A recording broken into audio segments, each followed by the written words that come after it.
PLN cek 1000 kompor induksi untuk masyarakat Surakarta. Sebelumnya perkenalkan terlebih dahulu, nama saya adalah Retno Wulan Damayanti, yang kemarin mungkin sudah saya tuliskan gitu ya di WhatsApp grup gitu di Surveyor gitu. Saya adalah project manager dari program konversi kompor LPG ke kompor induksi ya. Ini dari kerjasama antara PT PLN dengan LPPM UNS. Oke, kemudian dari hasil survei ya, maksudnya dari hasil survei istilahnya pendaftaran surveyor gitu ya. Total berarti kemarin terakhir ada 83 ya kalau nggak salah ya. Ada 83 surveyor. Kemudian di mana tim surveyornya itu beragam ya, dari latar belakang teknik industri, kemudian ada teknik mesin, ada teknik elektro, ada bidang yang lain juga ya, tidak hanya di bidang engineering teknik, tapi juga ada di bidang FISIP ya, ada komunikasi, kemudian ada administrasi, ada sosial dan sebagainya, banyak sekali. Yang intinya tapi semuanya adalah mahasiswa UNS gitu ya. Nah tujuannya apa ya? Memang karena ini kerjasamanya antara PT PLN dan UNS, berarti Bu Yanti merekrut surveyor ataupun timnya itu juga diutamakan ya, maksudnya diutamakan adalah dari mahasiswa dan mahasiswi UNS seperti itu. Karena dalam program ini selain mensukseskan konversi energi itu dari kompor LPG ke kompor induksi, PT PLN juga sudah memiliki komitmen untuk mendukung kegiatan pendidikan, juga penelitian dan juga pengabdian masyarakat yang dilaksanakan oleh UNS seperti itu. Jadi kita saling bekerja sama lah, intinya sudah terikat MOU juga ya tanggal 1 April 2022 kemarin. Sehingga intinya kami juga akan melibatkan tim mahasiswa karena dalam kegiatan ini tentunya bisa berpotensi muncul riset gitu ya, muncul yang tidak hanya sekedar oke kita ikutan survei dan sebagainya, tidak, tapi ada pembelajaran, experience atau pengalaman juga yang bisa diperoleh oleh mahasiswa dan mahasiswi UNS. Jadi targetnya kami kemarin seperti itu, untuk melibatkan tim surveyornya adalah para mahasiswa begitu. Nah, selain mahasiswa dan mahasiswi UNS, tentunya karena melibatkan masyarakat di Surakarta, tentu saja membutuhkan support ya dari masyarakat lokal gitu ya. Nah, tentunya kemarin Bu Yanti, tim kami itu juga melibatkan selain mahasiswa adalah lokal community, yaitu antara lain adalah Karang Taruna dan juga PKK, Ibu PKK, karena memang terkait dengan proses memasak ya, masak memasak, jadinya kita harus approach-nya ke ibu-ibu ya, ke ibu-ibu PKK juga. Nah, sehingga nanti ada kolaborasi gitu ya antara mahasiswa juga, jadi belajar kerjasama di lapangan real gitu ya antara mahasiswa UNS, mahasiswa dan mahasiswa UNS. Walaupun Bu Yani yakin itu para mahasiswa-mahasiswi ini juga sudah melaksanakannya saat KKN dan sebagainya gitu ya. Nah, tapi tentu saja kan karena konteksnya ini berbeda, proyeknya berbeda, karena setiap proyek itu kan memiliki keunikan, keunikan sendiri-sendiri. Nah, tentu saja tantangannya juga akan berbeda. Nah, itu menarik dan uniknya nanti akan bisa diabsorb dan menjadi pengalaman yang insya Allah berguna, bagi mahasiswa dan mahasiswi UNS. Gitu. Bisa dipakai nantilah ke depan untuk menjalankan proyek misalnya, ataupun menjalankan apapun ya, menjadi background portofolio ya, portofolio yang bisa dituliskan juga di kurikulum vitae gitu ya, atau juga yang misalnya ada yang tertarik join dengan PT PLN gitu ya, nah itu bisa menjadi story juga story sudah pernah mengikuti apa dengan PLN, nah itu menjadi nilai plus juga buat para mahasiswa dan mahasiswinya. Oke, baik Bu Yanti mulai untuk paparan dari proyek ini gitu ya. Sebentar, Bu Yanti share screen terlebih dahulu.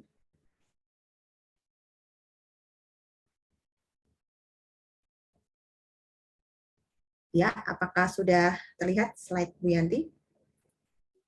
Sudah, Ibu. Oke. Jadi hari ini alhamdulillah kita akan menyelenggarakan initial briefing. Jadi initial briefing itu artinya briefing awal banget ya, masihnya belum ke technical briefing. Jadi kita masih akan memaparkan secara general overview proyeknya tentang apa, kemudian activity globalnya tentang apa, kemudian gambaran timeline activity-nya bagaimana, seperti itu. Jadi belum menyentuh ke hal-hal teknis SOP apa prosedur dan juga instruction kerjanya belum gitu ya. Karena memang sampai minggu depan ini baru dilakukan penandatanganan kontrak detail antara LPPM dengan PLN. Jadi tapi kalau misalnya kita menunggu waktu penandatanganan, kita baru briefing dan seterusnya, baru recruiting surveyor, baru menyiapkan administrasi, kita nggak akan selesai dengan timeline yang sudah ditentukan seperti itu. Sehingga kemarin kami menginisiatif untuk jalan terlebih dahulu paralel gitu ya, supaya waktunya itu bisa bersamaan selesainya, karena kan urusan birokrasi administrasi itu luar biasa ya panjangnya gitu, sehingga kita harus paralel melaksanakan administrasinya dan juga lapangannya itu harus bisa balance gitu. Nah sehingga untuk memberikan gambaran awal dulu gitu ya, karena kemarin sudah alhamdulillah sudah memenuhi surveyornya, timnya seperti itu, kita akan memberikan sebuah penjelasan di awal seperti itu. Tapi kemudian kita perlu yakini, bukan kita yakini, kita ketahui bahwa karakteristik project itu sendiri kan unik ya, unik, kemudian uncertain dan dynamic ya, dinamis, perubahannya cepat.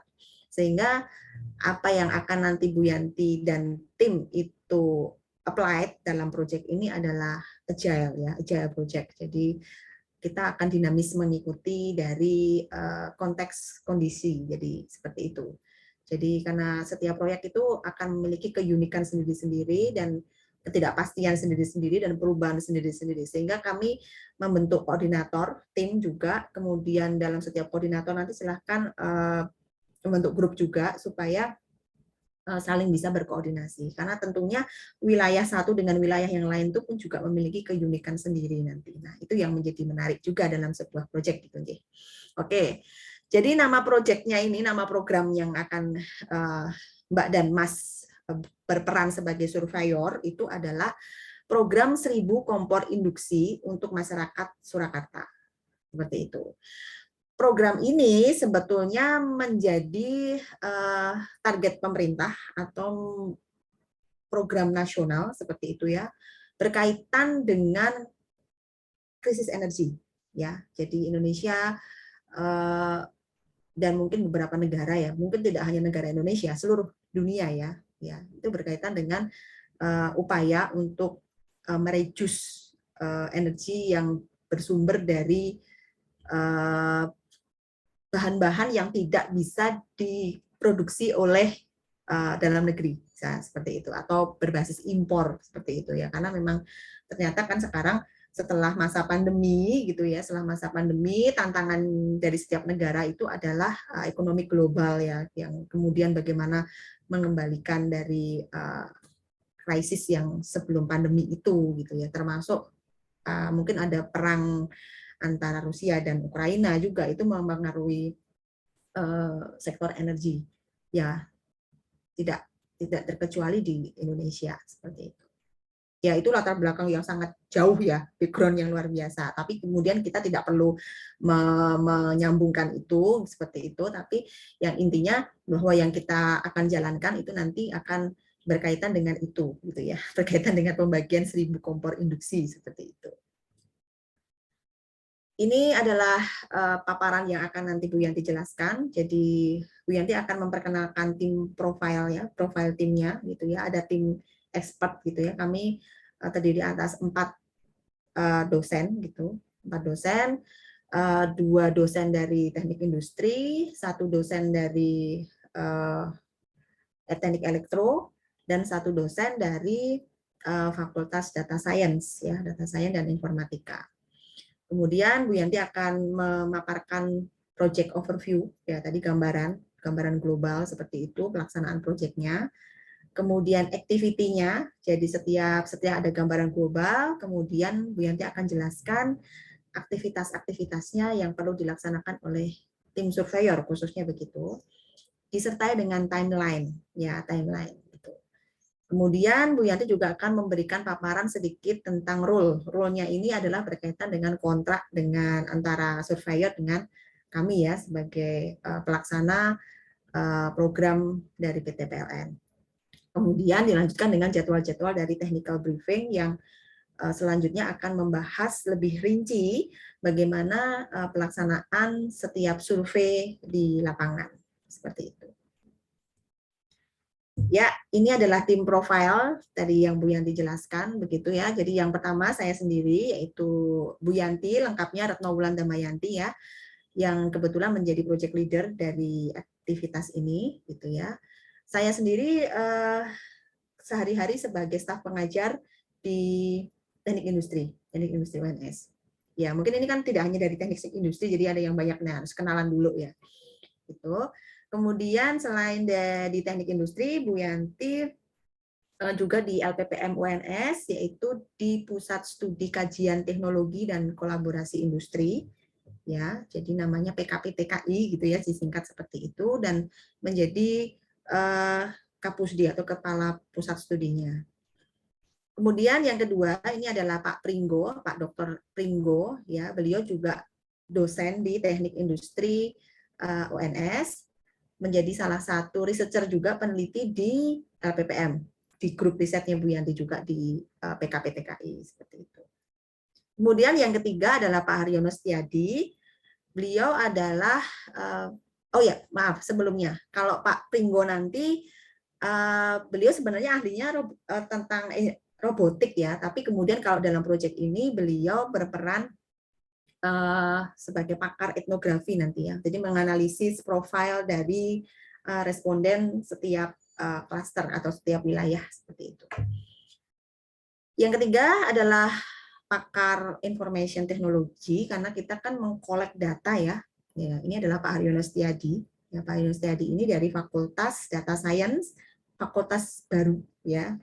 Fakultas yang baru lahir ini ya. 2022 ini baru lahir. Tapi sebelumnya kan beliau berkecimpung di informatik ya, di informatika di MIPA.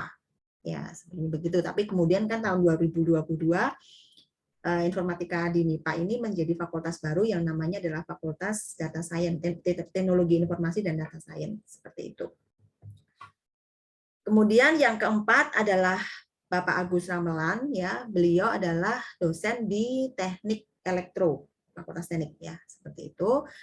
Ya sesuai dengan bidang skopnya, beliau tentu saja akan banyak berperan di electrical ya, di electrical expert karena memang PT PLN memang background skop bisnisnya memang bidang electrical ya, dan kemudian nanti beliau akan lebih banyak menjelaskan berkaitan dengan induction stove-nya itu bagaimana bisa di-apply-kan di masyarakat tapi dengan bahasa yang mungkin mudah dipahami gitu ya, bisa dipahami ke masyarakat gitu ya. Seperti itu. Kemudian di sini selain tim dosen, kami juga involve tim mahasiswa yang sebetulnya mayoritas itu adalah teknik industri ya. Ya memang biar Bianti gampang ya. Gampang ngapain? Gampang narik aja sih gitu, gampang narik atau gampang ngejar-ngejar gitu. Kayaknya kalau misalnya dari fakultas yang lain atau dari prodi yang lain gitu, Bianti nggak tahu schedule-nya seperti apa. Padahal kan kadang-kadang kita membutuhkan koordinasi itu 24 jam. Kalau dalam project begitu ya, jadi kita kadang-kadang tidak, karena saking agile-nya, saking dinamiknya, saking perubahannya sering, sehingga kami membutuhkan koordinasi itu 24 jam. Mungkin seperti yang saya lakukan kemarin dengan tim koordinator ini 24 jam gitu ya, jadi buat bikin ini, bikin itu, dan seterusnya, begitu. Ya walaupun kadang-kadang centang satu sih, itu artinya mungkin belum terit atau apa gitu ya, mungkin masih tidur atau apa, oke nggak apa-apa. Tapi minimal Bu Yanti bisa engage dengan para timnya. Koordinator leadernya adalah Mas Iksan Setiadi. Jadi Mas Iksan ini sebetulnya sudah alumni, tapi alumni dari D3 ya, D3 Fisik Komunikasi ya. sekarang melanjutkan di S1 juga di FISIP UNS gitu ya, tapi sedang ongoing gitu ya, seperti itu. Beliau menjadi koordinator leader karena memiliki banyak experience berkaitan dengan survei di masyarakat ya. Nah, seperti itu. Kemudian koordinator tim 1 adalah Mbak Arisa. Silakan diperkenalkan, monggo Mbak Arisa. Memperkenalkan diri maksudnya.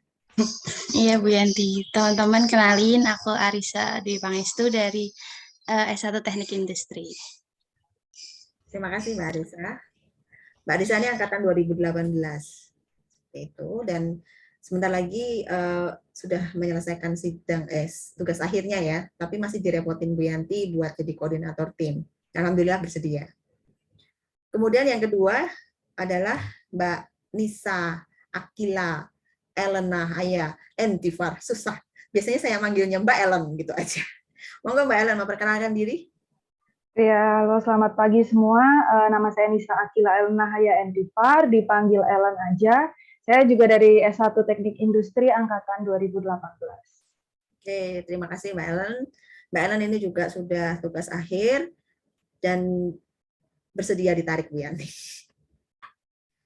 Oke, berikutnya adalah koordinator tim 3 itu Mbak Ferdinanda Pasha Hasian, itu biasa dipanggil Mbak Dinda. Mbak Dinda ada? Dinda kebetulan sedang ibadah, Bu. Oke. Baik. Nanti yang tim mahasiswa yang kan kita sudah mapping ya, mapping nanti kalau yang belum kenal dengan Mbak Dinda monggo japri-japrian sendiri gitu ya, mungkin yang belum hadir. Koordinator tim yang keempat itu Mbak Rias gitu ya, tapi Mbak Rias ini kebetulan juga belum hadir, tapi nanti kalau misalnya bisa komunikasi lebih lanjut, bisalah saling japri-japrian. Kemudian koordinator tim yang kelima itu Mbak Dania Latifa. Mbak Dania ada? Oh, tidak ada juga. Jadi Mbak Dania ini S2. Jadi Mbak Dania ini koordinator tim yang kelima. Mbak Dania ini adalah mahasiswa S2 Teknik Industri angkatan tahun 2022. Ya, jadi baru semester 1 sebetulnya. Tapi ya Bu Yanti rekrut sebagai proyeknya untuk menjadi salah satu koordinator tim. Oke. Oke, nanti berikutnya nanti kalau memang sudah ada pembagian tim ataupun mapping tim gitu ya, beserta dengan area surveinya, itu nanti monggo dipersilakan untuk bisa saling berkoordinasi, bisa saling kenalan lebih dekat gitu ya, supaya koordinasi dan komunikasi berjalan lancar gitu dalam pelaksanaan proyek. Nah, sebenarnya ini yang tadi Bu Yanti ceritakan gitu ya. Jadi latar belakang sangat belakang gitu ya. Overview-nya gitu ya seperti apa. Kenapa muncul proyek ini gitu ya. Jadi memang sejak tahun 2000 laporannya ini ya. Jadi sebetulnya Dewan Energi Nasional, Pertamina, PLN dan seterusnya yang berurusan dengan energi dari Indonesia itu sebetulnya sudah menyadari bahwa seharusnya kita mulai mencari alternatif sumber bahan energi yang lain gitu ya. Walaupun kemudian PLN juga mengerjakan energi baru terbarukan gitu ya, banyak cabangnya gitu ya. Kemudian mengenerate energi seperti dari surya, kemudian bayu, kemudian dari gelombang laut dan seterusnya. Itu riset-riset yang banyak sekali. Nah, kemudian memang semakin hari semakin ke sini memang sudah risetnya sudah kelihatan dan mulai diimplementasikan sedikit-sedikit gitu ya. Nah, memang kemudian pada tahun memuncaknya itu adalah tahun 2020 ke sana, ke atas sampai 2022. Ya. Jadi tahun 2020 itu LPG sendiri gitu ya, impornya itu masih 2% lah ya gitu kenaikannya gitu. Nah, LPG, Bu, Indonesia itu kan kaya gas ya, Bu, gitu. Kenapa kok kita impor gitu? Nah, kalau kita baca beberapa referensi gitu ya, yang kita impor karena karakteristik dari LPG Indonesia itu dry gas gitu ya, kering gitu ya. Jadi belum bisa diaplikasikan gitu ya, secara langsung kalau kita tidak mengolahnya. Nah, propana sama butananya itu, atau kalau misalnya kita masih ingat kimia itu rumusnya itu kan C4 sama C3-nya ini. C3 sama C4-nya itulah yang tidak bisa diolah, belum bisa diperoleh oleh Indonesia seperti itu, tidak bisa di apa namanya, diekstrak di Indonesia, sehingga itulah yang menyebabkan kita impor bahan baku itu, dan itu 70% gitu ya. Tadi 70% itu impor bahan bakunya LPG. Nah, itulah yang menyebabkan harga LPG itu sekarang naik ya gitu. Kecuali yang 3 kilo ya. Ya, itu. Kecuali yang 3 kilo. Jadi sekarang yang bright gas dan sebagainya, yang 12 kilo, yang seperti itu, yang non subsidi itu kan harganya sudah 200 ya. 200.000. Nah, itu yang menyebabkan kenaikan terus ya, seperti itu. Nah, LPG 3 kilo itu juga sebetulnya naik sebetulnya harganya, karena memang bahan bakunya naik gitu ya. Tapi memang pemerintah tidak menaikkan harga LPG yang 3 kilo, yang melon itu ya, yang hijau itu. Mengapa? Ya, tetap disubsidi. Ya, kenapa? Ya, tentunya kalau misalnya itu akan membebankan kepada masyarakat gitu.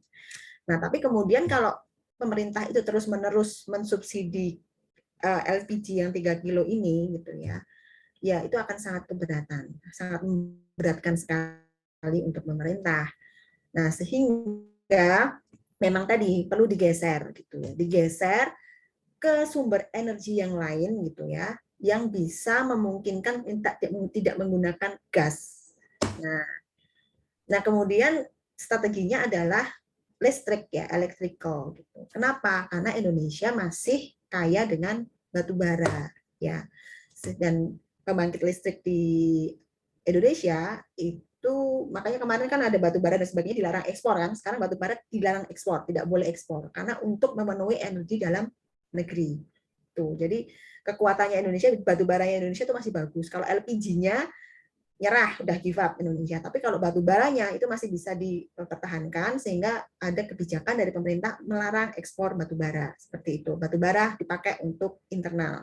Nah, karena untuk sumber energi listrik. Nah, sehingga kemudian sumber energi listrik inilah yang menjadi alternatif dipergunakan sebagai sumber energi yang sebetulnya bisa bergeser ke yang lain ya, misalnya sebagai tadi panas bumi misalnya, kemudian bayu, kemudian surya dan sebagainya. Tapi ini kan juga harus dijalani dengan paralel, karena kan memang yang seperti bayu, energi bayu, kemudian energi listrik yang lain itu kan belum siap pakai ya, seperti itu. Nah, yang sudah siap pakai itu kan listrik itu PLN sendiri yang mengelolanya. Nah, sehingga itu yang transisi tercepat. Nah, itu strateginya pemerintah seperti itu. Nah, kemudian salah satu strategi dari PLN sendiri itu selain mensuplai bahan bakar untuk electric vehicle, untuk motor listrik gitu ya, selain juga meng-create baterai litiumnya juga, ya banyak riset di situ juga.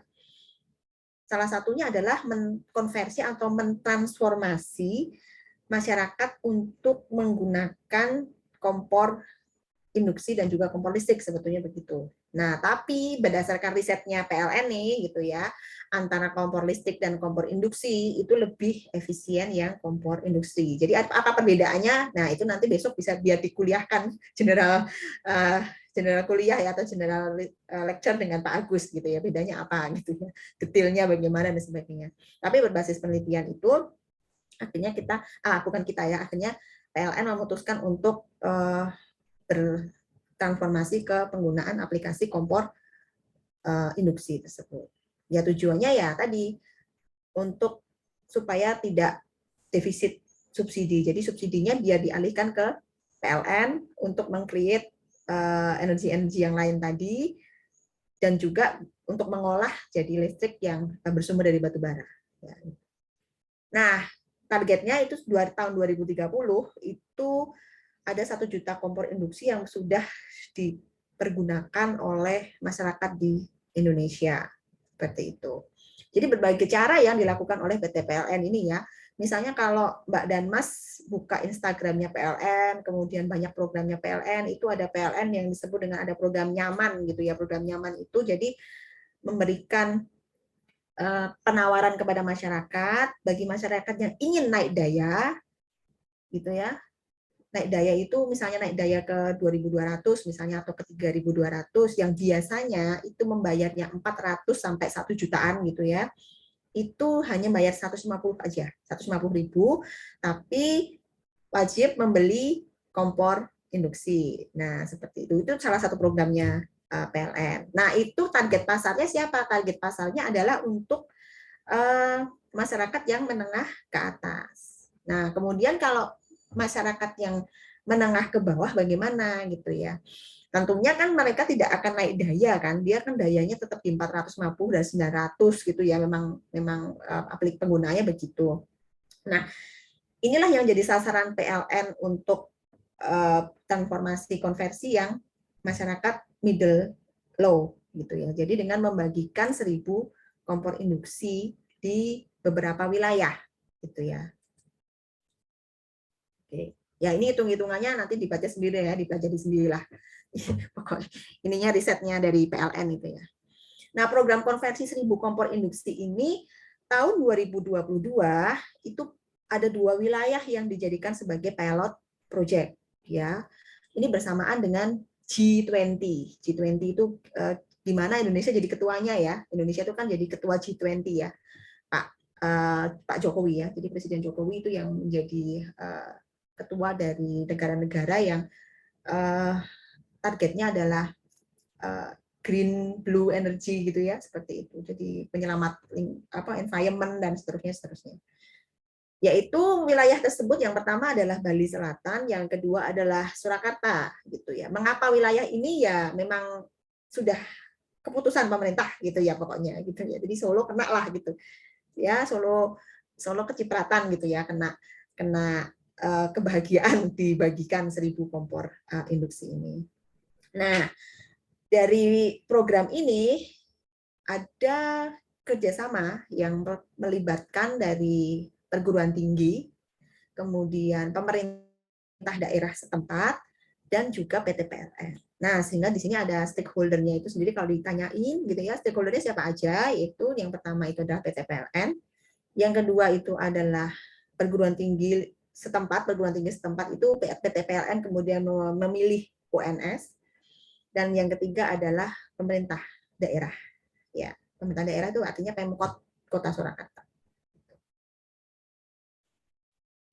Nah, ini sendiri ada program pengalihan energi tadi, adapun kegiatannya itu melalui pembagian kompor 1.000 kompor induksi ke masyarakat, di mana targetnya atau kelompok penerima manfaatnya itu adalah masyarakat berpenghasilan rendah tadi ya, yang diukur dari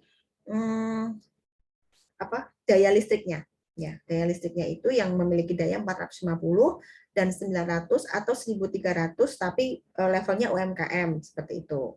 Wah, ya walaupun nanti dalam pelaksanaannya yang ini itu masih kita evaluasi lebih lanjut karena memang karakteristik kompor induksi itu tidak sama seperti kompor biasa ya, seperti kompor gas. Sehingga kalau untuk UMKM yang untuk kegiatan aktivitas memasak dan seterusnya yang membutuhkan utensil atau alat masak yang besar dan sebagainya memang belum bisa diakomodasi oleh kompor induksi yang saat ini gitu ya. Jadi ya ini nanti sambil jalan kita kaji lagi gitu ya. Nah, ini sudah ada datanya. Jadi siapa-siapa saja yang akan diberikan itu sudah ada SK-nya. Ya, jadi surat keputusannya sudah ada, daftar namanya sudah ada, daftar alamatnya juga sudah ada, ya. Jadi ini didasarkan oleh SK Dinas Perumahan dan Kawasan Pemukiman serta Pertanahan di Surakarta, itu ya, seperti itu. Jadi area wilayahnya juga sudah ditetapkan. Gitu. Siapa-siapa penerimanya sudah. Nah, aktivitas dari surveyor nanti yang akan dilaksanakan, gitu ya. Yang pertama adalah melakukan survei kesediaan untuk mengikuti program. Jadi kita nggak langsung ngasih gitu, enggak ya. Jadi kita pertama adalah melakukan survei dahulu gitu. Mau tidak ya diberikan kompor induksi, mencoba dan menggunakan kompor induksi ini untuk aktivitas memasak harian mereka. Ya, seperti itu. Itu nanti dalam kuesioner yang akan kita susun itu ditanyakan oleh para surveyor. Gitu. Kemudian berikutnya kalau memang tidak bersedia itu alasannya kenapa dan seterusnya ya, gitu ya. Karena kan kemudian ada hal-hal yang perlu ditanyakan lagi gitu ya. Nah, selain pembagian kompor ini, jadi kompor ini yang akan dibagikan nanti adalah kompor induksi 2 tungku ya. Itu nanti speknya saya bagikan nggih.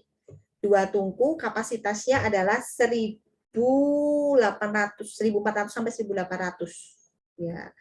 Jadinya apa listriknya kuat gitu ya segini. Nah, tidak. Jadi si PLN nanti selain memberikan kompor induksi juga akan menaikkan daya ya. Jadi fasilitasnya yang ditawarkan dalam program ini adalah pemberian kompor secara gratis, pemberian alat memasak secara gratis juga karena tadi peralatan memasaknya juga khusus, dan yang ketiga menaikkan daya secara gratis pula sesuai dengan spek si kompor gitu ya. Kalau misalnya kompornya tinggi misalnya 1.800 jadi naikin di atasnya itu gitu ya.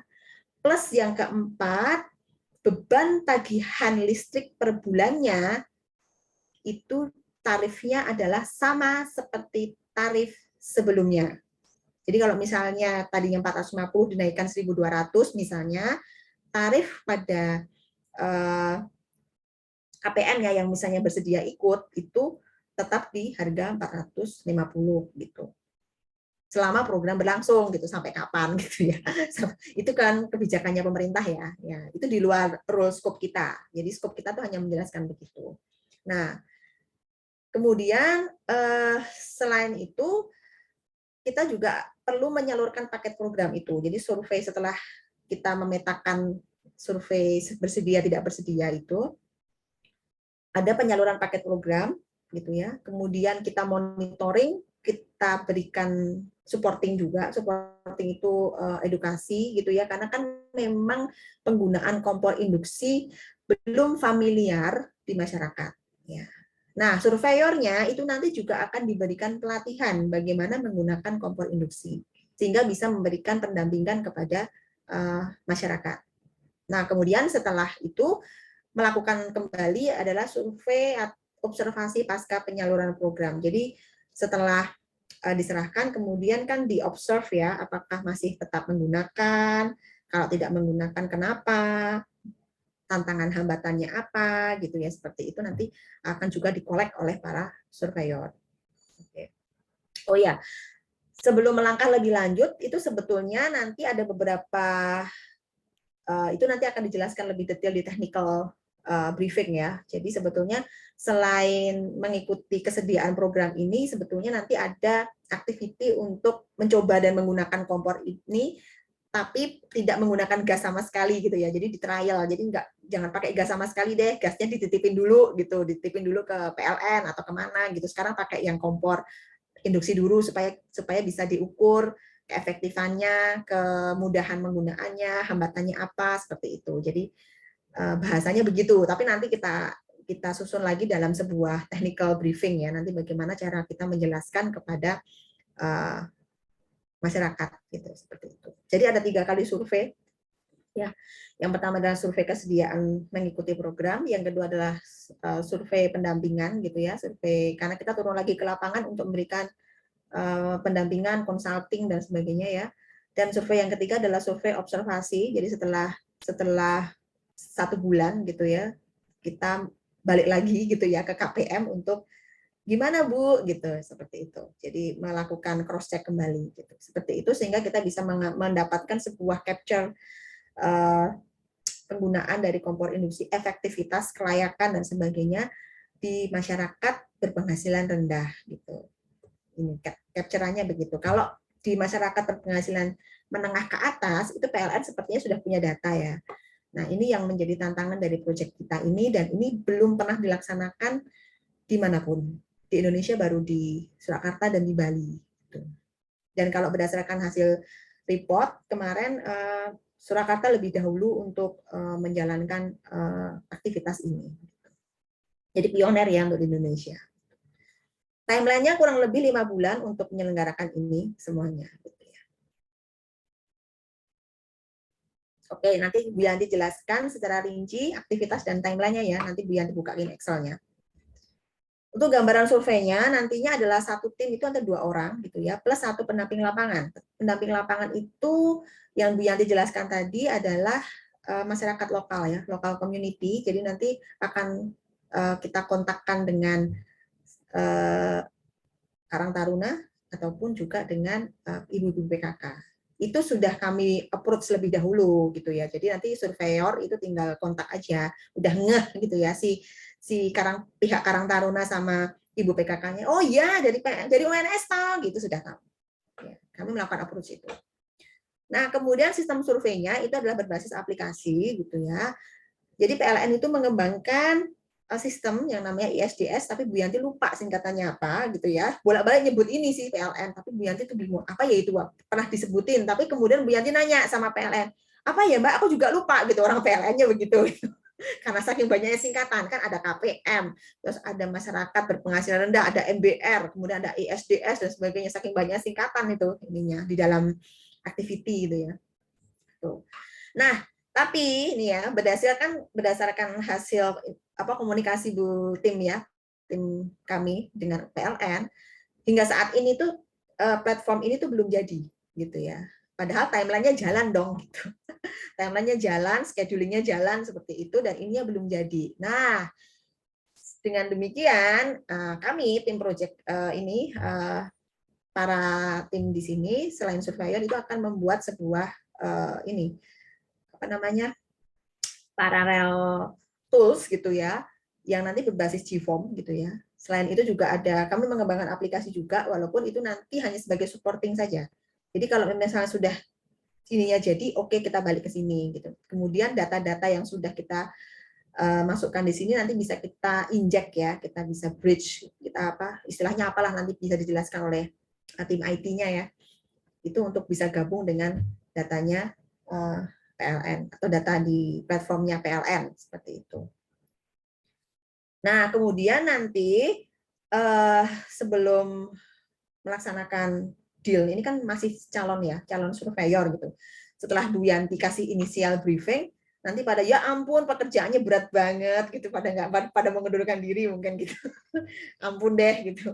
Atau waduh kok 5 bulan ya dan sebagainya. Jadi sebelum itu kita ada tanda tangan kontrak ya. Nah itu kalau ini masih belum ada kontrak, jadi kan pengen tahu dulu, itu makanya Bu Yanti jelaskan di initial briefing dan silahkan nanti diskusi dan tanya-tanya gitu ya seperti itu. Jadi perlu mengumpulkan CV, kemudian kita nanti akan membuat sebuah kontrak dan juga data integritas gitu ya. Karena kan berkaitan dengan survei, artinya memang ada beberapa data yang memang menjadi confidential dari PLN dan seterusnya, sehingga kita etika survei tidak bisa sembarangan menggunakan data-data yang sudah kita dapat, gitu ya. Jadi data-data yang kita publish itu juga harus seizin dari tim project dan tim PLN, ya. Gitu. Kemudian kami perlu juga nanti setelah tertandatangani ini, gitu ya, untuk mentransfer fasilitas gitu ya. Jadi kan seperti yang dijelaskan dalam perekrutan kemarin gitu ya. Jadi ada uang transport gitu ya. Kemudian ada uang harian survei, kemudian ada uang makan gitu ya, plus ada paket data itu setiap hari. Kenapa? Karena kan untuk paket data itu karena menggunakan ini ya, menggunakan aplikasi, kemudian kan kita nyari alamat kan juga pakai Google Map. Nah, itu kan Google Map-nya aktif tuh. Nah, sehingga kita perlu bekali si surveyor itu dengan menggunakan paket data. Oke, sekarang Bu Yanti akan menjelaskan untuk activity dan timeline-nya ini.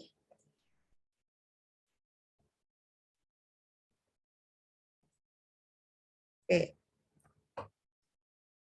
Jadi secara keseluruhan ada 4 stage gitu ya untuk khusus surveyor gitu ya. Walaupun kalau tim project sendiri aktivitasnya juga punya lebih banyak lagi gitu ya. Nah, inisiatif yang pertama adalah initiate stage gitu ya, tahap inisiasi termasuk ini ya. Kemudian planning stage perencanaan, kemudian ada executing atau pelaksanaan, ada survei 1, 2, 3, dan ada penutupan ataupun closing stage untuk para surveyor. Nah, untuk initiating stage itu sudah kita lakukan, yaitu kemarin ya, mulai tanggal 11 April kemarin, yaitu dengan membuka siapa yang aplikasi ya, siapa yang mau apply gitu ya, berkaitan dengan survei project ini. Nah, kemudian itu kami juga sudah mendata kemarin ya untuk berkaitan dengan seragam, pokat, dan surat tugas.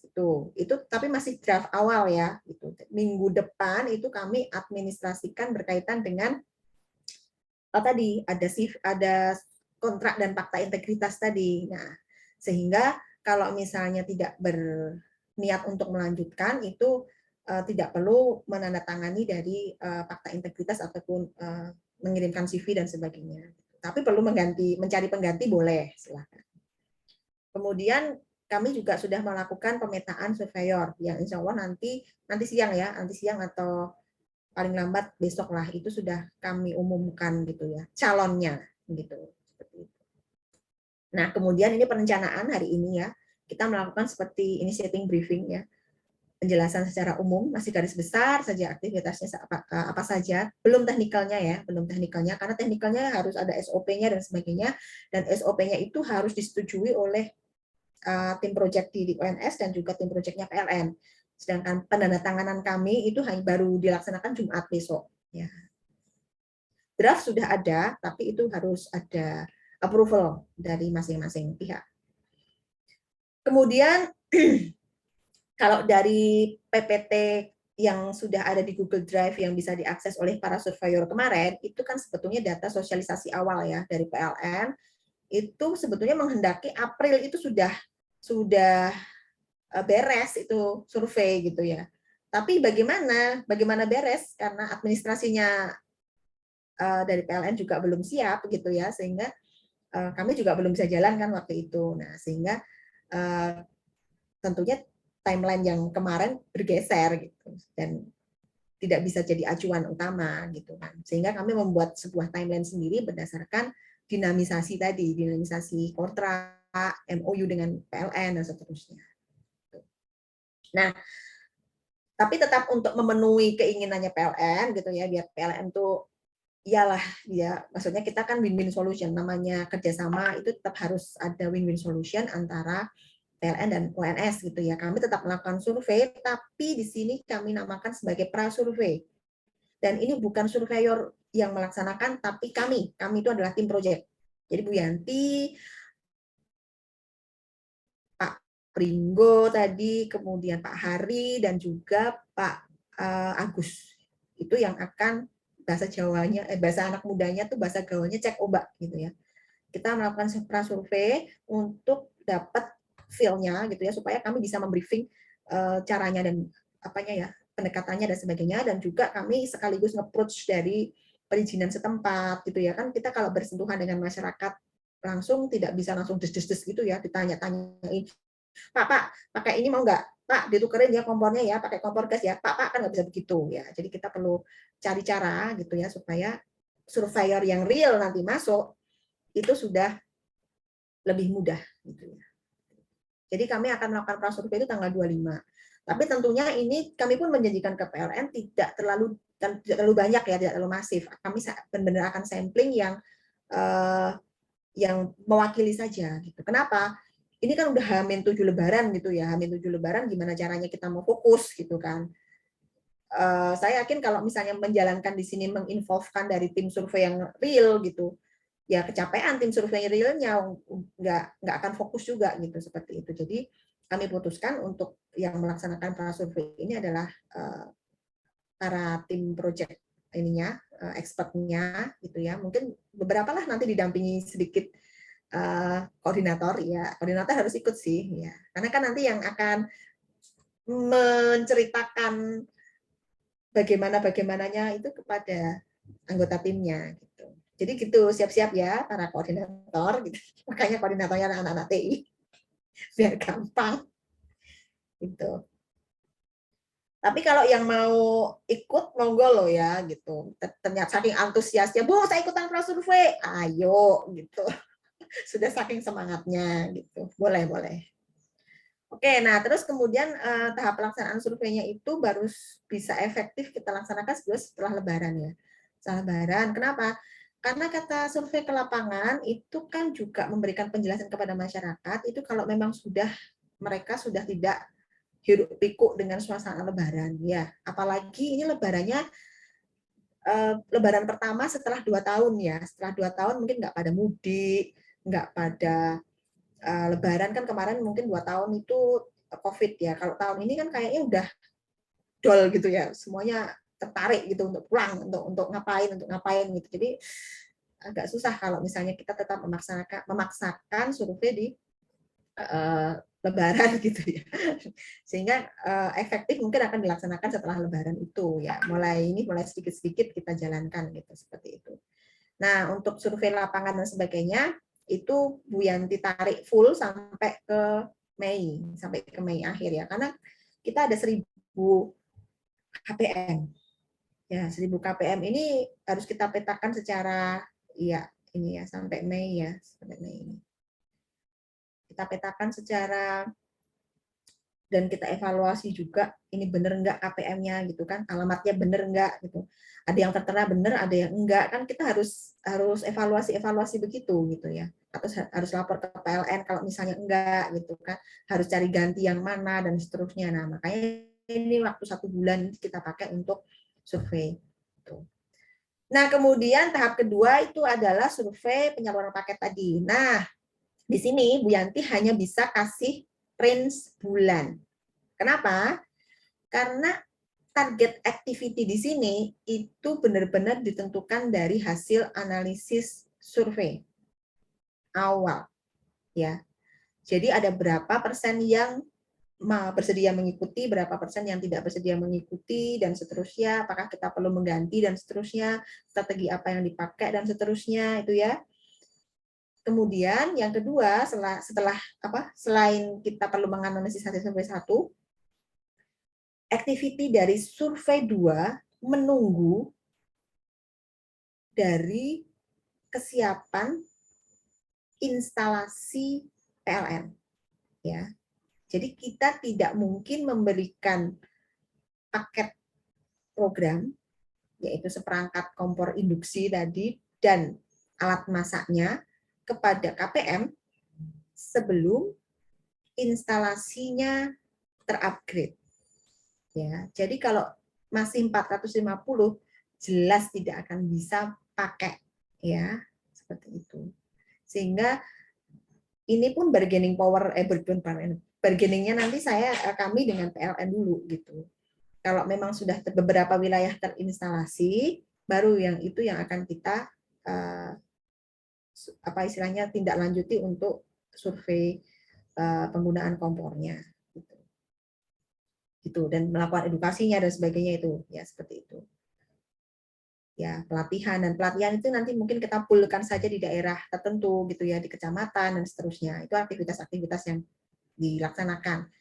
Nah ini Bu Yanti ngasih target di bulan ini Juni, Juli, Agustus, karena Bu Yanti belum tahu gitu ya mereka gimana ininya, buru-buru karena dari ininya Juni itu baru kompornya jadi, berarti kan kita baru harus harus latihan dulu, bikin latihan menggunakan kompornya ya. Jadi kompornya ini khusus dari PLN ya, jadi seperti itu.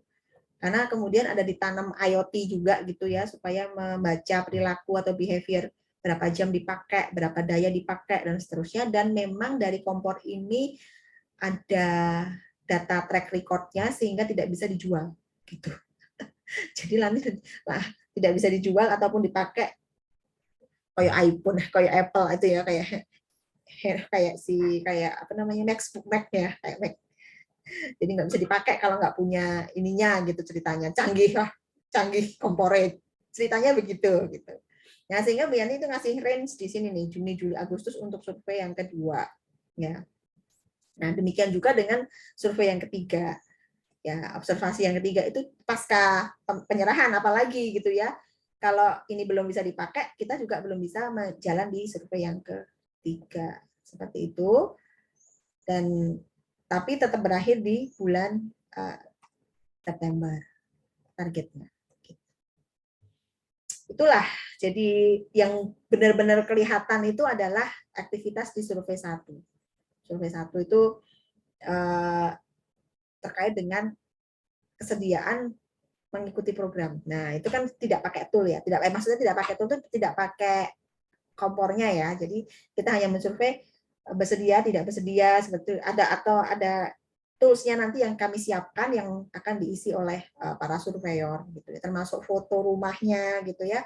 Termasuk tanda tangan ya berita acara kalau kita sudah melakukan survei. Seperti itu. Oke. Jadi yang menjadi clear di sini untuk initiating briefing hari ini yang terjelaskan itu baru survei 1 gitu ya. Antara survei 2 dan survei 3 masih uncertain, highly uncertainty dan potensi dynamic change-nya banyak ini ya. Seperti itu. Ya, that's the complexity on the project complexity-nya memang seperti itu. Oke, mungkin Bu Ibu yang diakhiri dulu ya paparan dari initial briefing. Kita lanjutkan mungkin dengan diskusi aja atau tanya jawab gitu ya. Dipersilahkan monggo para tim surveyor gitu dan juga mungkin atau dari para koordinator yang ingin penjelasan tambahan ataupun masih penasaran tentang aktivitas ini dipersilahkan. Nggak usah pakai moderator, langsung aja apa namanya tunjuk tangan ataupun ini juga bertanya langsung. Selamat pagi Bu Yanti. Selamat pagi Mbak Lutfia. Perkenalkan saya Lutfia dari Ilmu Komunikasi 2018. Nanti itu untuk yang timetable-nya bisa di-share juga ke Google Drive ya Bu? Insya Allah. Ya, ya walaupun masih initiating nggak apa-apa nggih? Iya, nggak apa-apa. Terima kasih Bu. Oke, sami-sami.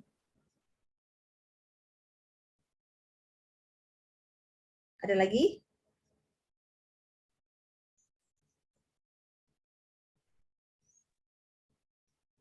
Bu Yanti izin masuk. Oh enggak, monggo Pak Ari. Selamat pagi Pak Ari. Dan tadi sudah saya perkenalkan ya, Pak Ari ini IT expert ya. Jadi beliau yang akan akan mendukung surveyor berkaitan dengan sistem IT-nya. Baik, makasih Bu Yanti. Izin mengambil alih sebentar ya Bu Yanti. Wah, kok diambil alih ya Allah. Maksudnya mengambil apa namanya waktunya. Oke, monggo.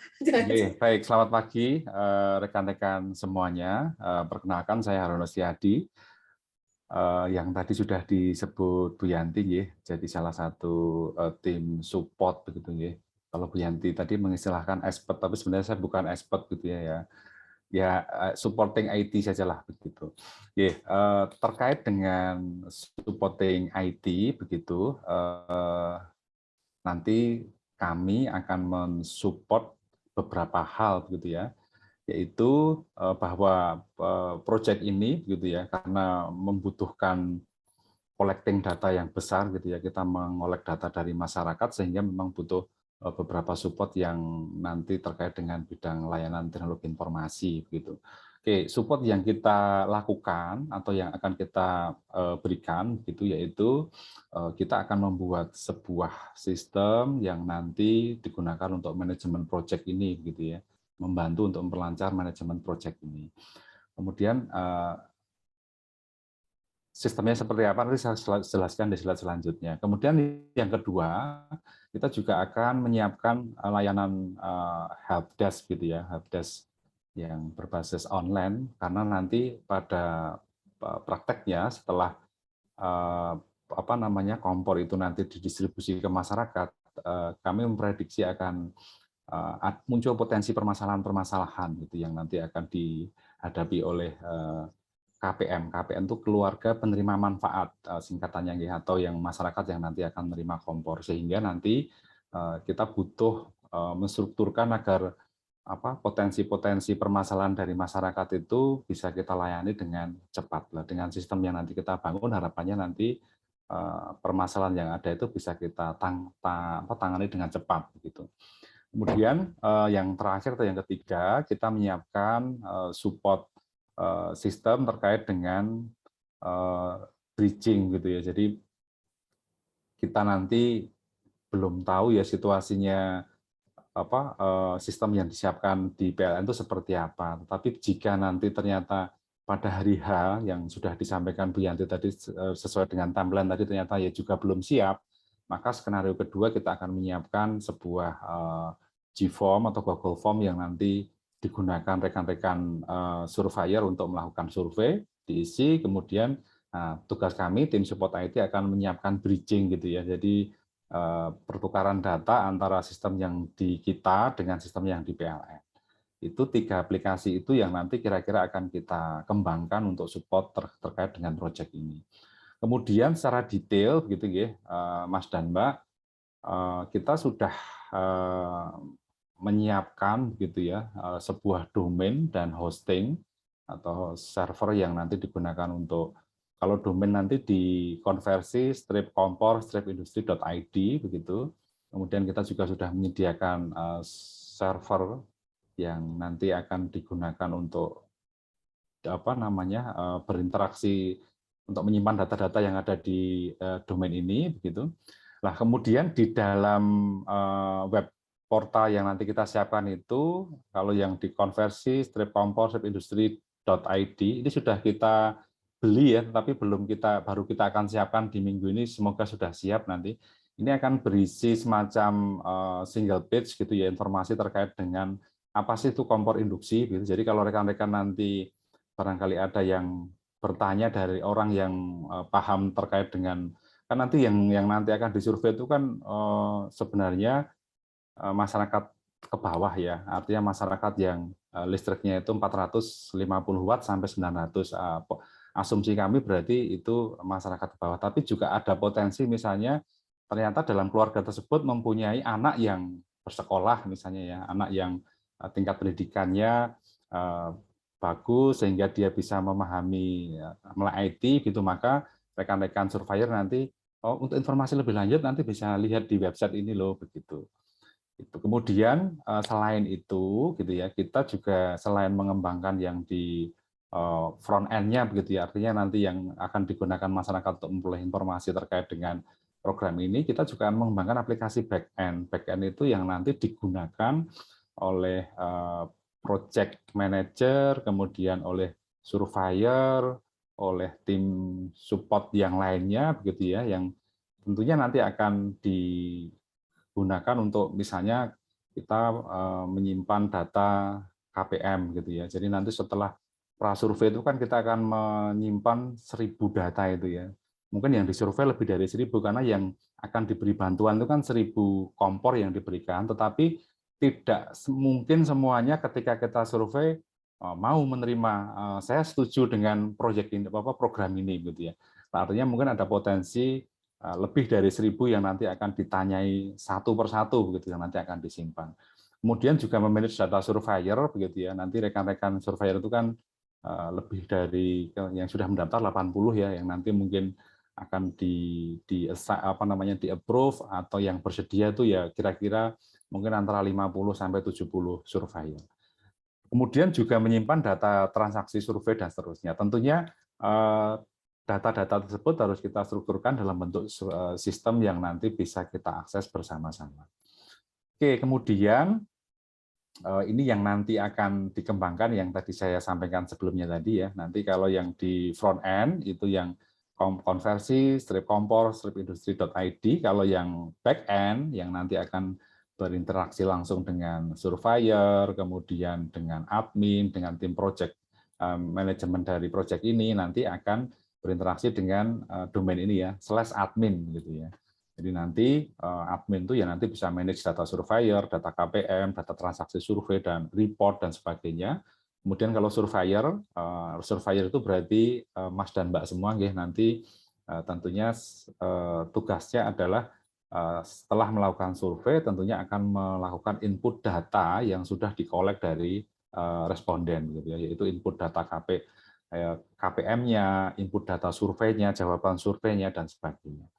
Kemudian tim project management nanti yang mengakses sistem ini ya, yang backend ini ya, nanti juga bisa mengakses report data surveinya, data KPM-nya. Kita berharap nanti ada potensi riset ya, jadi teman-teman yang mungkin ada yang berasal dari yang tertarik dengan riset teknologi informasi gitu ya, kita bisa melakukan cluster dengan menggunakan Google Map misalnya, data-data yang setuju yang mana, yang tidak setuju yang mana, dan sebagainya.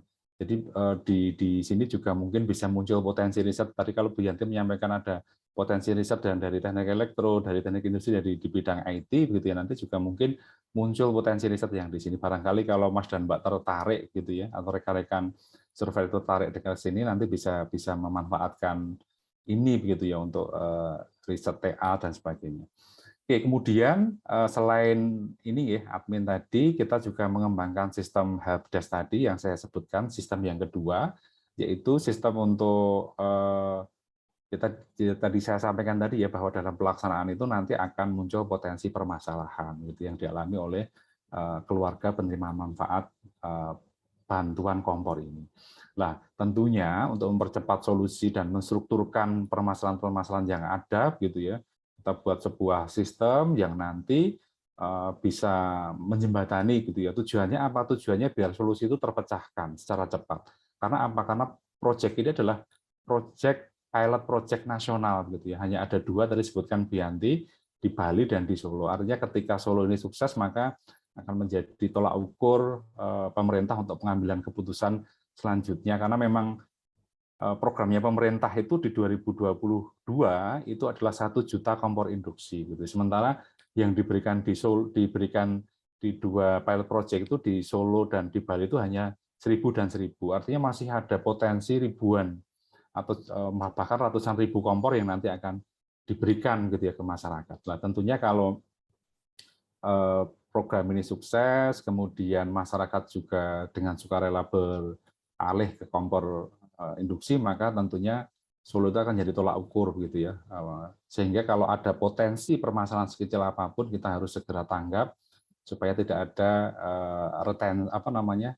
penolakan gitu ya dari masyarakat.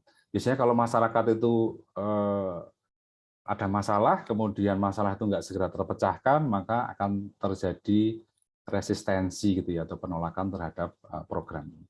Oke, kemudian yang dimaksud adalah sistem helpdesk interaktif, kemudian mungkin juga ada call center gitu ya.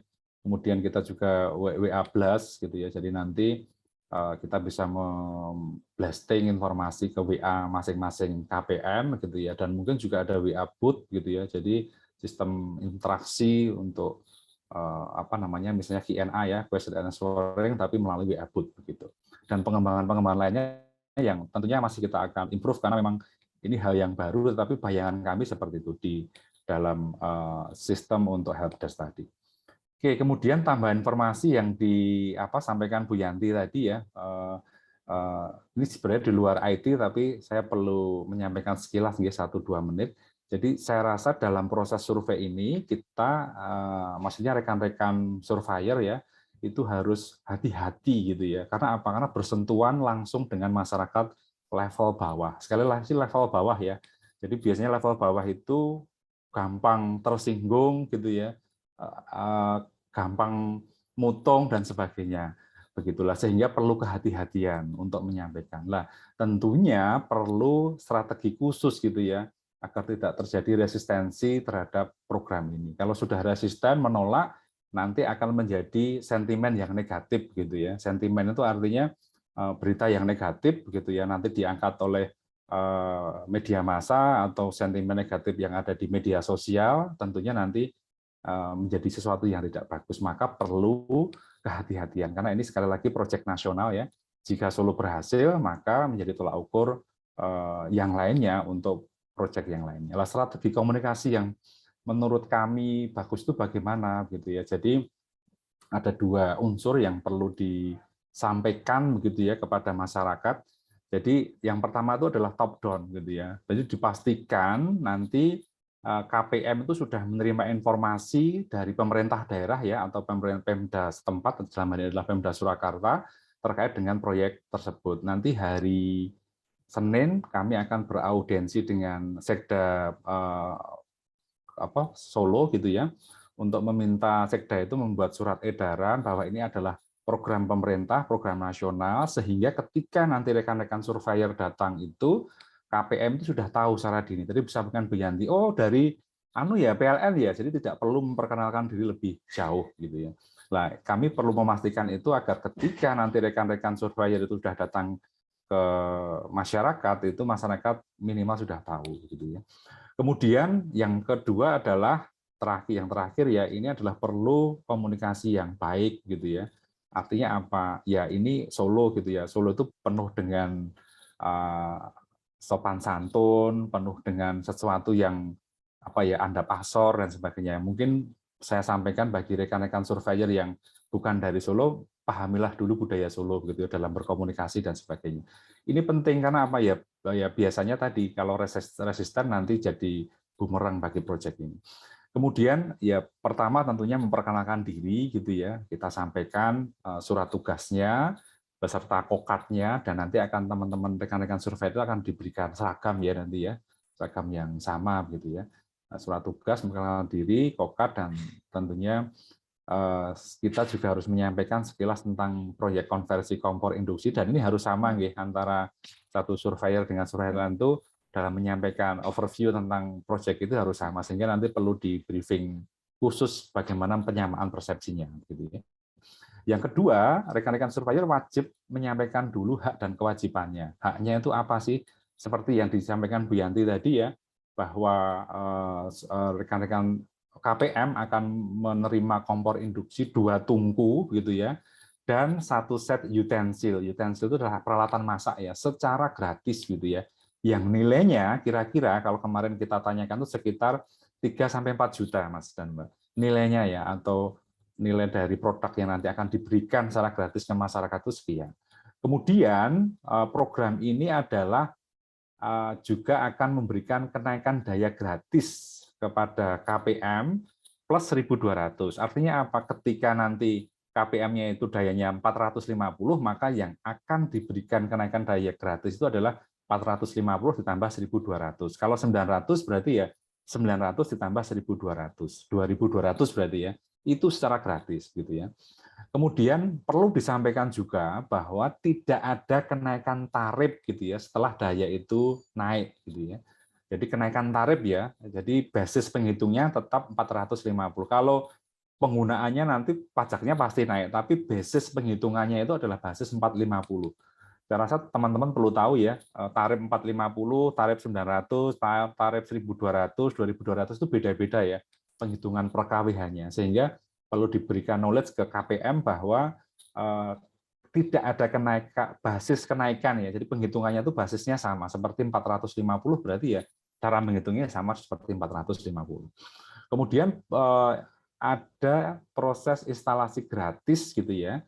Instalasinya itu tidak semuanya dirubah, tetapi menarik kabel listrik dari meteran listrik ke tempat memasaknya gitu ya, dengan standar PLN yang sudah dipunyai. Jadi kalau listriknya 2.200, tentunya kabel yang akan digunakan juga akan berbeda begitu ya, dengan yang 3.500 misalnya, seperti itu.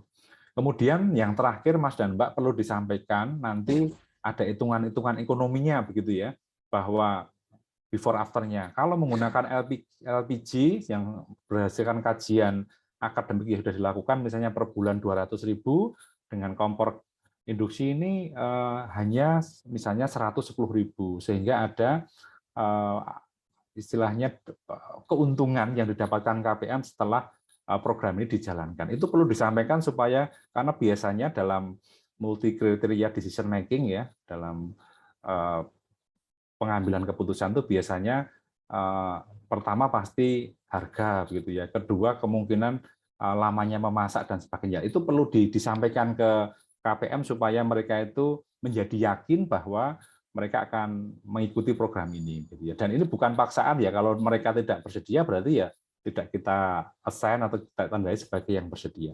Kemudian yang terakhir, kita perlu sampaikan bahwa ada kewajiban, itu kan tadi hak ya, ada kewajiban atau dari KPM bahwa masyarakat itu yang bersedia untuk memakai program itu nanti setelah beberapa bulan gitu ya, nanti disampaikan Bu Yanti ya, karena belum ada kepastian penarikannya itu setelah berapa bulan menerima kompornya itu ya, itu nanti setelah menerima kompor digunakan, maksudnya kompor induksi ya, lah nanti kompor dan LPG yang ada di rumah yang sebelumnya dipakai itu akan ditarik oleh PLN. Begitu Bu Yanti, tambahan dari saya. Terima kasih. Waktu saya kembalikan ke Bu Yanti. Oke, terima kasih Pak Ari atas penjelasannya. Jadi itu masih gambaran awal ya. Nanti untuk pelaksanaan detailnya, sekali lagi Mas dan Mbak, kita akan awali setiap survei dengan technical briefing yang detail gitu ya, termasuk how to communicate gitu ya. Tapi tadi sudah disampaikan Pak Ari secara global dulu, jadi ada gambaran besarnya. Tapi pelaksanaannya nanti ini kan masih initial briefing tuh. Initial briefing itu berarti nanti kira-kira pelaksanaannya begini. Nah, tapi nanti waktu kita benar-benar mau turun ke lapangan ada technical briefing. Nah, itu nanti akan stage-stage-nya bagaimana, kemudian knowledge apa yang harus dihafalkan gitu ya oleh para surveyor, itu nanti akan kami susun dalam bentuk SOP dan juga work instruction ya, supaya standar, supaya sama antara surveyor satu dan yang lain gitu, sehingga juga tidak terlalu mepet. Nanti insya Allah kami akan berikan pasca Lebaran, mungkin tidak mepet dalam pelaksanaan surveinya, agar bisa dibaca, dan kemudian nanti sebelum turun ke lapangan kita perlu koordinasi dulu. Mungkin kalau Bu Yanti atau tim ininya dengan koordinator ya, kemudian nanti koordinatornya bisa dengan masing-masing anggota timnya, gitu ya, seperti itu, supaya tidak semuanya langsung ke lebih mudah mengkoordinasi yang kecil-kecil ya dibandingkan masif gitu ya, seperti itu. Tapi yang penting kami akan sudah selalu mendampingi dalam aktivitas survei gitu ya. Yang memang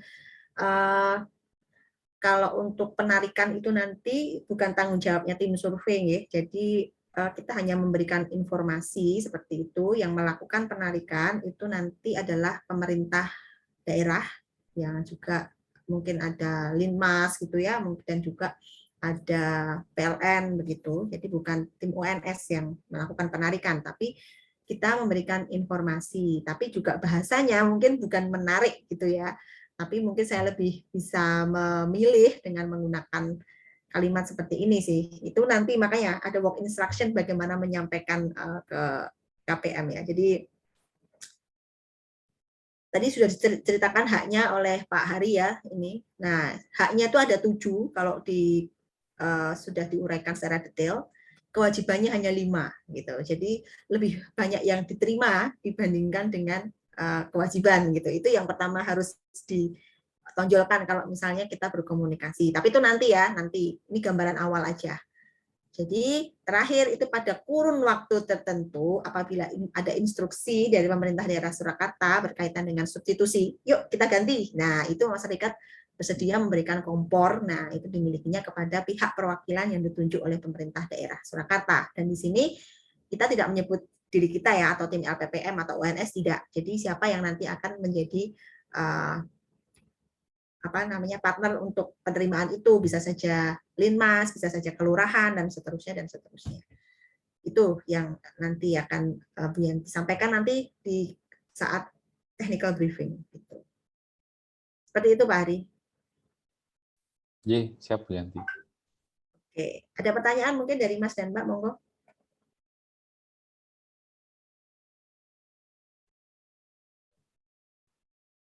Ya, silahkan. Mas Faruk.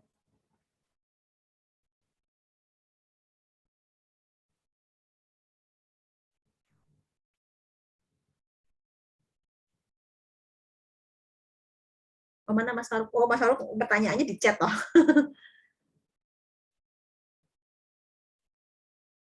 Tiap kapan aja, jam berapa sampai berapa, dan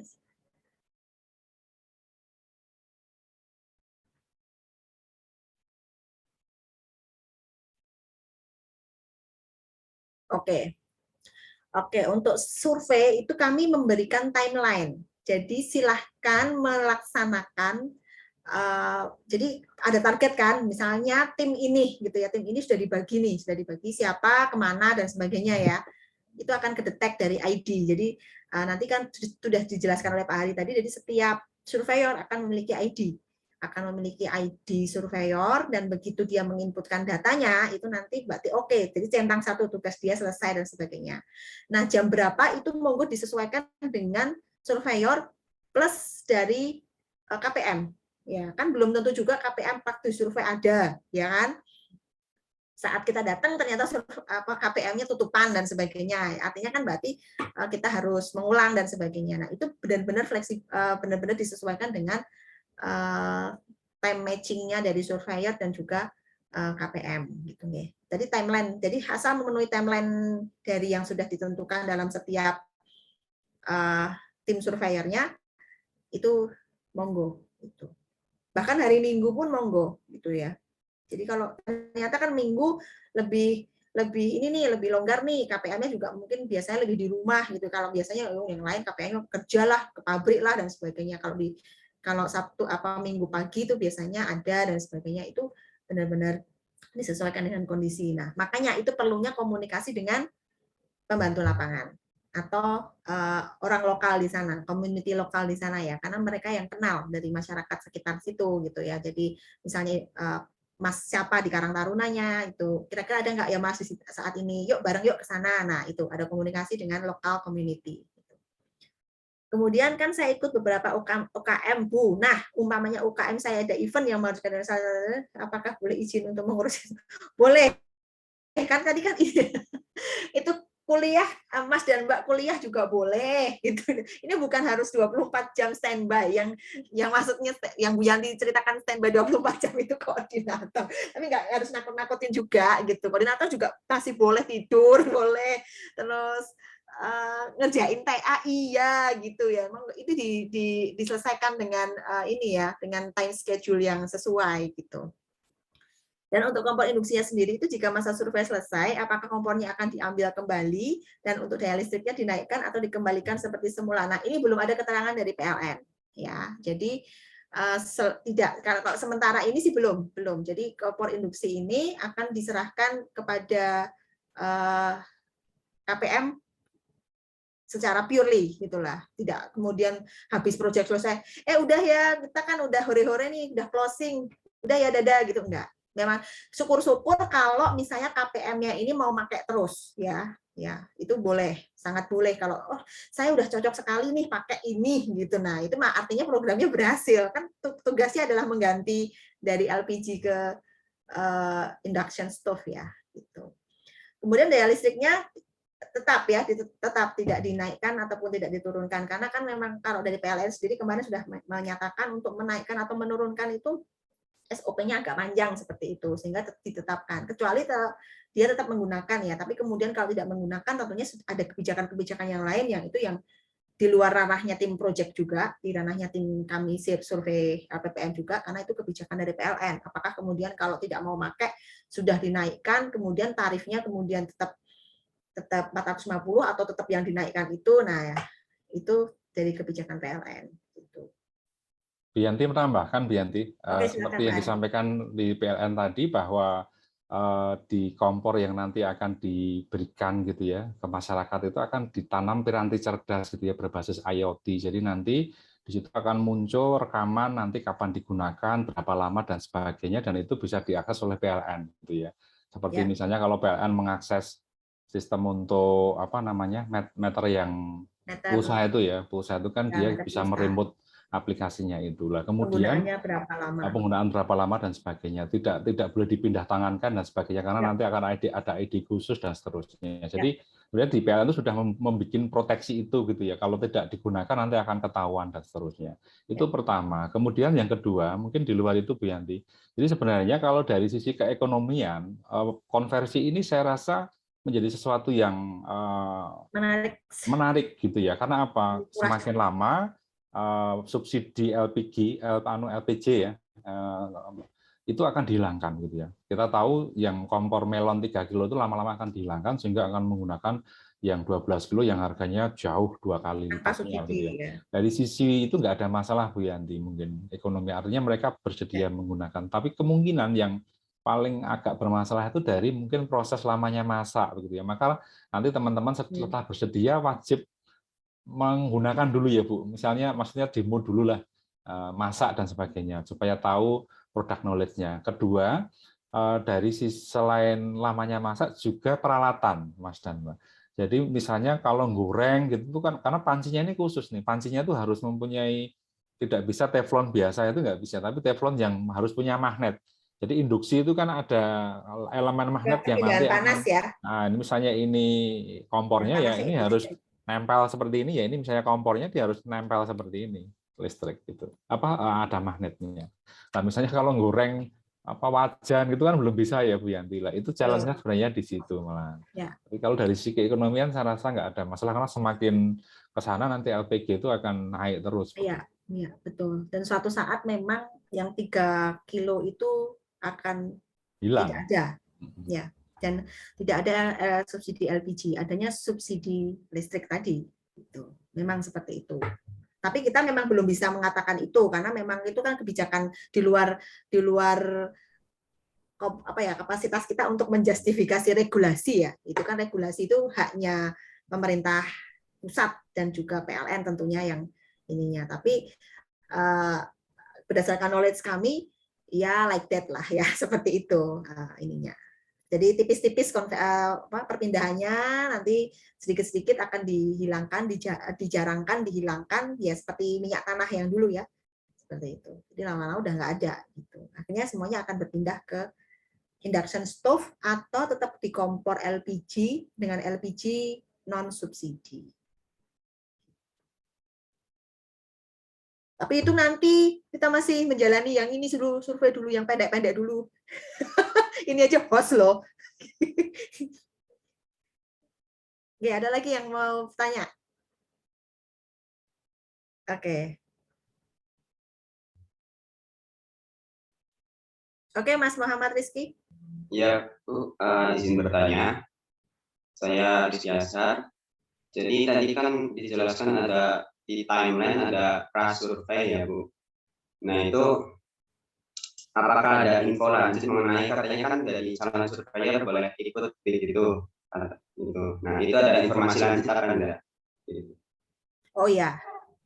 Jadi sebetulnya kalau untuk prasurvei itu kami belum menginvolve atau melibatkan dari surveyor awam ya. Karena kan memang surveyor awam ininya masih belum ada technical briefingnya seperti itu. Tapi kalau misalnya mau ngikut kita gitu ya, nyesuaiin jadwalnya kita, misalnya saya nih mau turun sekarang gitu, ya mau ikut Bu, mau ikut monggo gitu. Saya lagi mau di sini nih Mas gitu ya, saya share log aja Mas di sini ayo gitu. Tapi memang di situ tidak kewajiban surveyor ya, tidak surveyor apa namanya tuh yang ini karena kan butuh technical briefing tadi ya. Betul. Kalau kami sudah mencoba, Mas. Kami sudah mencoba masak, mencoba ini, mencoba itu gitu ya. Tapi kalau yang surveyor kan perlu ada pelatihan juga dan seterusnya gitu. Tapi kalau mau ikut ayo gitu. Tapi nanti ya itu tadi harus ngikut jadwal kita gitu.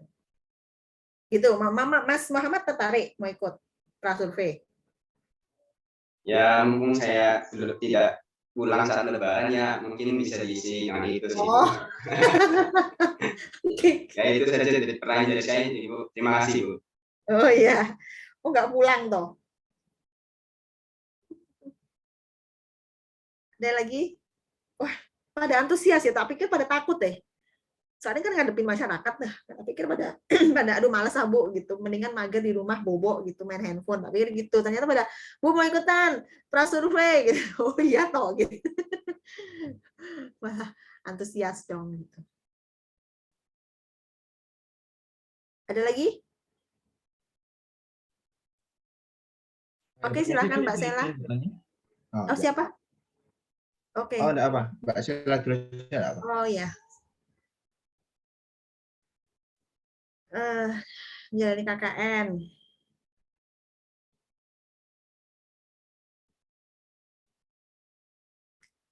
Per tim berkisar berapa ya Bu? Oke.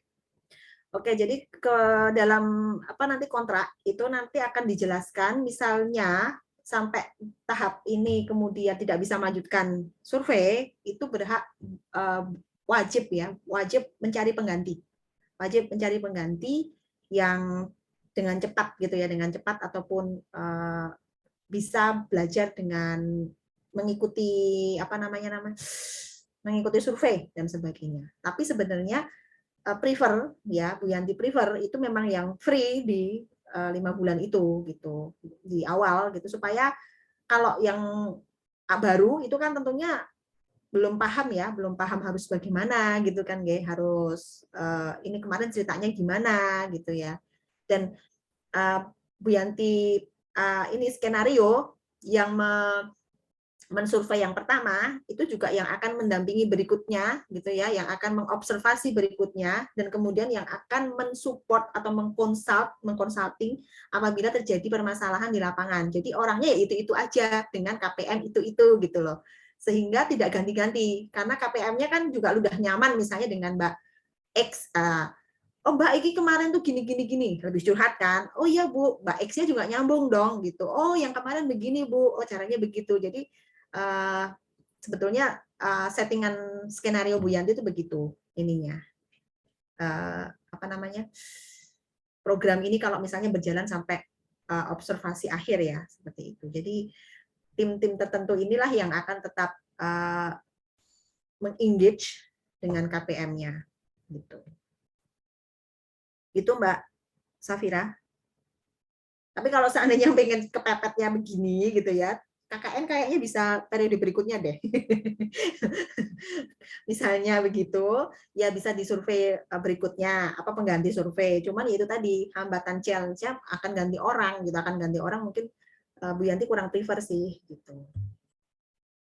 Oke, Mas Bagas. Tadi ada yang tanya secara online dulu tadi, siapa nggih? Mas Bagas, monggo Mas Bagas, silakan bertanya. Tadi sudah terjawab di pertanyaannya Mbak Silo sama pertanyaan. Oh gitu, sama nggih. Mas Bagas juga dari teknologi pertanian. Teknologi pangan. Bukan, saya dari ilmu komunikasi angkatan 2020. Oh gitu. Mau KKN juga? Enggak kok. Ini cuman saya tadi tanya sama kalau misal nggak bisa ikut kan itu di posternya kemarin sempat tertera kalau hari-hari tidak bisa ikut wajib mencari pengganti. Ya. Nah, itu pertanyaan saya juga. Iya, tapi kalau pas surveinya hanya survei 1 misalnya, itu masih boleh Mas. Kan survei 1 itu kan hanya tanya ini ya, itu kan cepat dilihat video pelatihan dan sebagainya, ngomong itu masih boleh. Tapi kemudian kalau the next survei itu agak sulit sebenarnya Mas. Kalau misalnya tadi kalau misalnya skenario kami kan surveyor itu juga sekaligus as a consult, as a edukator juga gitu, supaya KPM-nya itu menjadi nyaman, trust gitu ya sama kami sama surveyornya gitu, jadi nggak ganti-ganti gitu. Dan apa yang menjadi problem kemarin itu nyambung gitu, bisa terselesaikan secara komprehensif gitu. Itu sih Mas Bagas. Terima kasih Ibu. Oke, sami-sami.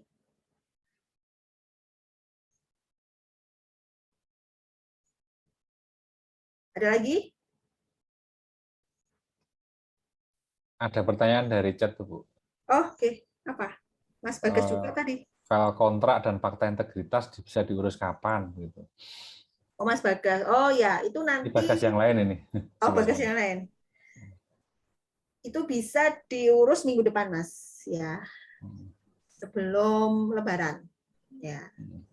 Jadi perlu diinformasikan juga nih Bu Yanti, barangkali tambahan ya, Mas dan Mbak. Jadi gini, timeline-nya itu adalah bahwa hari Jumat minggu depan, begitu berarti tanggal 22 ya kalau nggak salah ya, Jumat itu 22, itu insya Allah akan ada penandatanganan kontrak kerjasama atau PKS antara Direktur Utama PLN dengan Rektor UNS.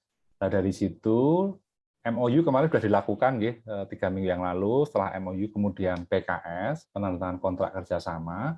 Nah, dari situ akan muncul kepastian bahwa memang proyek ini memang akan berjalan, gitu ya. Tapi tentunya kita tidak bisa dong menunggu PKS ditandatangani baru kita bergerak, nggak begitu kan.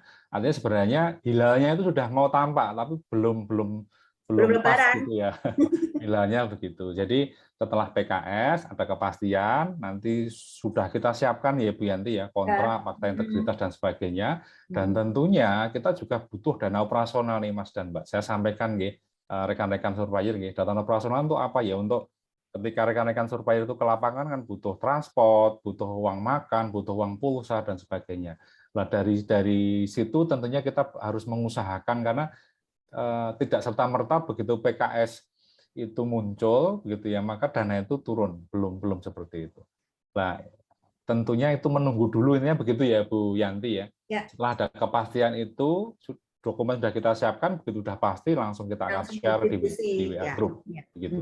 Jadi insya Allah sebelum Lebaran ya, jadi minggu depan itu baru kita selesaikan administrasinya tadi ya, karena kami tentu saja udah Mbak dan Mas sudah tanda tangan dan sebagainya, misalnya nih ya apes-apes itu PLN, kita tunda tahun depan ya Bu lah, terus kalau masih inisial briefing kan nggak apa-apa nih, oh ya masih ini, tapi kalau sudah tanda tangan kan udah janji gitu kan nggak enak gitu. Jadi kami memang sengaja mengawalinya lebih dulu dibandingkan, karena kalau kami menunggu administrasi birokrasi seperti yang dijelaskan Pak Hari tadi, nggak kekejar timeline-nya. Gitu. Insya Allah proyeknya ini pasti Bu Yanti, pasti karena memang. Tapi memang yang nggak pasti itu birokrasinya itu loh, kapan dana turun loh. Legalnya kita harus menunggu itu sehingga ketika PKS ditandatangani maka kita juga akan segera melakukan kontrak gitu kerja kepada rekan-rekan surveyor begitu ya. Dan juga kita akan mengurus pendanaannya gitu ya. Karena memang operasionalnya ini mungkin butuh dana yang besar karena yang melibatkan puluhan gitu ya. Orang yang turun ke lapangan yang butuh dana operasional begitu. Oke, ada lagi? Saking nggak sabarnya itu loh Pak Hari. Bu, kapan saya tanda tangan? Bu, saya mau ikut survei di awal. Bu, saya nggak pulang. Saking semangatnya. Gitu. Ya seneng sih gitu. Ternyata antusias surveyornya.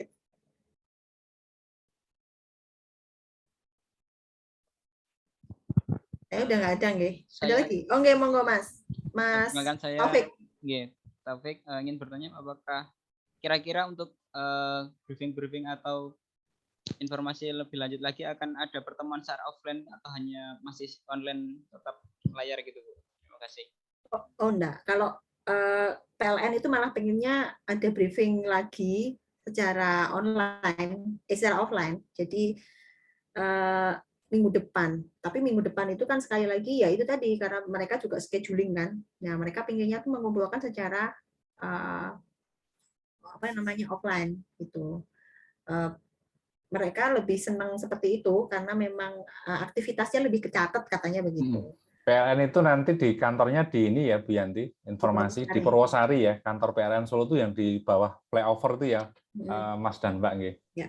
Flyovernya Purwosari itu kan kalau kita tapi kita nggak bisa dari arah Slamet Riyadi yang harus dari yang sana atau muter kiri jalan dari stasiun itu ya. Itu kemudian office kita juga membuat ya Bu Yanti ya, nanti office-nya nanti bisa di BKP TKI atau juga yang di Jalan MH Tamrin. Ya nanti kita share. Operasional kita share. Solo Movie namanya. Kalau rekan-rekan belum di googling aja itu office kita gitu ya, operasional tim koordinator dan tim expertnya di situ. Ya. Satu lagi di kantor LPPM ya. Yang di base camp-nya di sana. Gitu. Seperti itu. Jadi dimungkinkan ada offline Mas Taufik. Oke, ini ada pertanyaan di chat.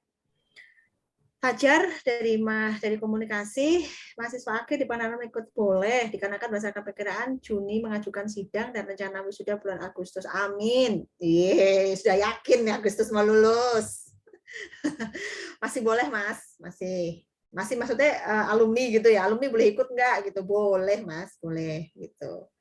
Ini calon-calon koordinatornya ini insya Allah juga ngejar lulus semester ini. Tapi insya Allah juga masih mau digondeli Bu Yanti. Gitu. Jadi portofolio malah nanti untuk. Ya, malah bagus, masih boleh.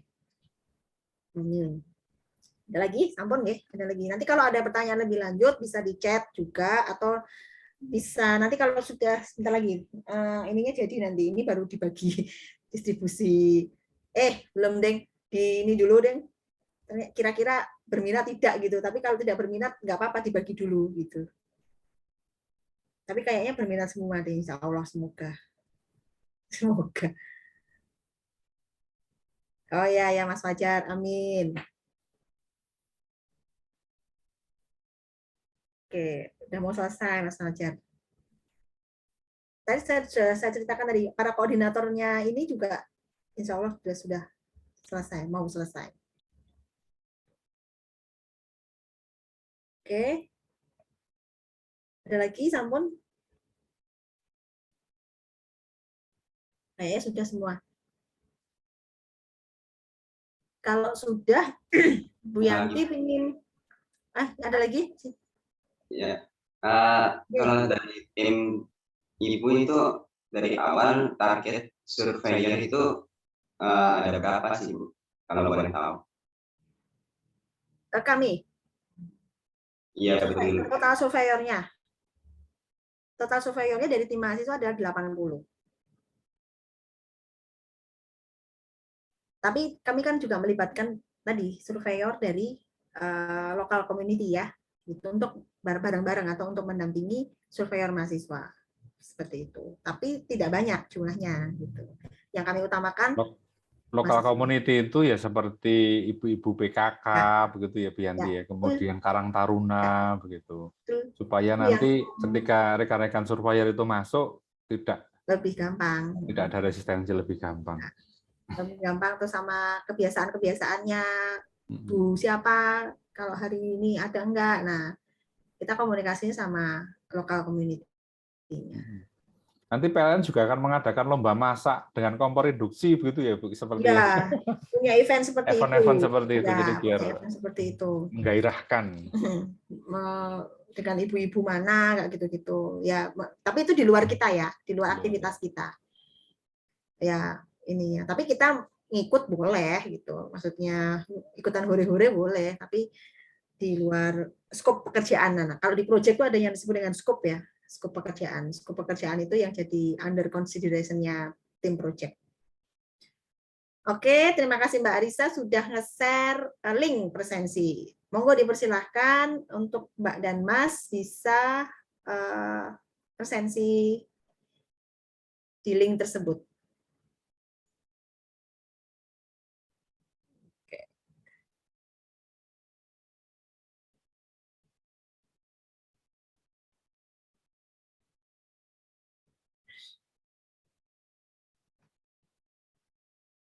Oke, kalau sudah tidak ada pertanyaan, mungkin kita tutup nih. Tapi sebelum ditutup, ini kan Bu Yanti harus report nih ke PLN. Boleh dong ya foto? Iya. Bisa dibantu Mbak Arisa atau Mbak Ellen?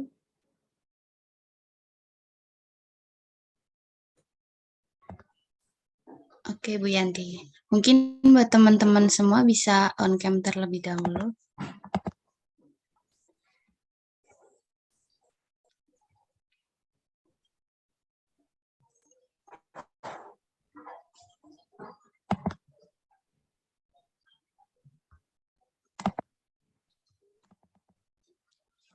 Oke, ini untuk slide pertama langsung aja saya hitung 1, 2, 3. Oke, buat slide kedua saya hitung 1, 2, 3. Dah, sudah Bu Yanti. Oke, terima kasih Mbak Arisa. Sama-sama Bu. Oke, terima kasih semuanya Mas dan Mbak, calon-calon tim surveyor dan juga koordinator dari tim. Alhamdulillah inisial briefing ya, tahap inisiasi dulu, pengenalan tentang proyek, pengenalan tentang kenalan dengan tim intinya project, dengan Bu Yanti, dengan Pak Hari dan sebagainya. Nanti insya Allah kapan-kapan kita full tim juga dengan Pak Agus dan juga Pak Pringgo gitu ya. Bisa terlaksana gitu nggih, walaupun hari Minggu, bulan puasa pula gitu ya. Tapi alhamdulillah semangat, dan alhamdulillah juga tadi sudah ada yang bertanya ingin ikut ini, ingin segera tanda tangan, artinya antusias gitu nggih ya. Bersyukur alhamdulillah. Ya, semoga apa yang kita ikhtiarkan hari ini mendapatkan keberkahan nggih, mendapatkan keberkahan, dan alhamdulillah karena di bulan Ramadan semoga juga bisa menambah pahala puasa, amin gitu nggih.